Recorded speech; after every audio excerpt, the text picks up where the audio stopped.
I'm a videographer, and I just got a once-in-a-lifetime drone video from an insanely cool place in Scotland.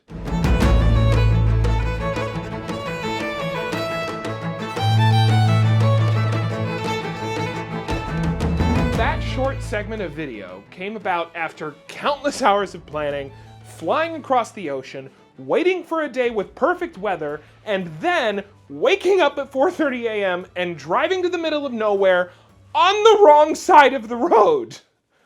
Needless to say, that footage is very important to me and my business.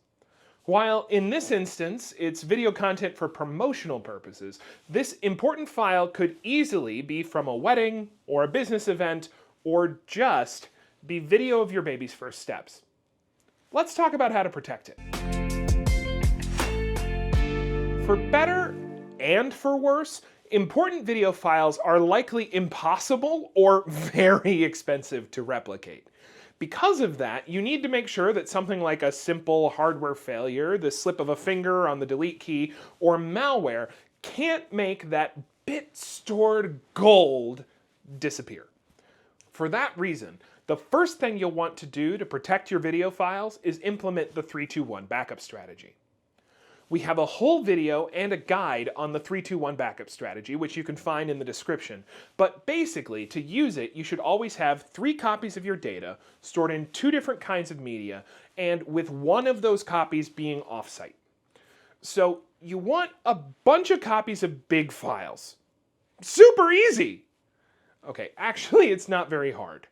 When we're talking about video files, you're gonna want to protect the source files and any files created by your linear video editor, such as Adobe Premiere Pro, Final Cut Pro, or Blackmagic's DaVinci Resolve. To do that, you're going to want a software solution that collects and backs up all your data automatically.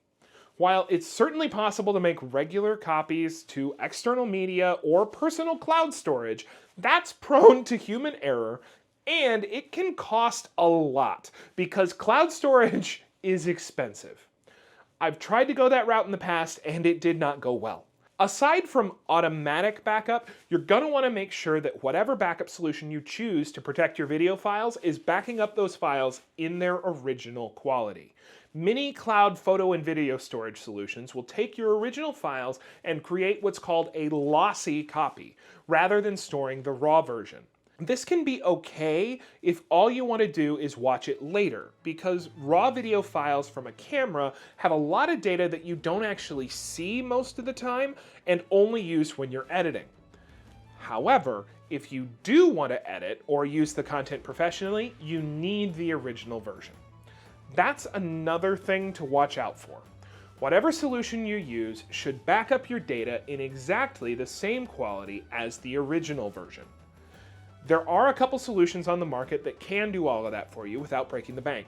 Learn more about one of those at the link in the description, and I'll see you next time. But until then, sláinte.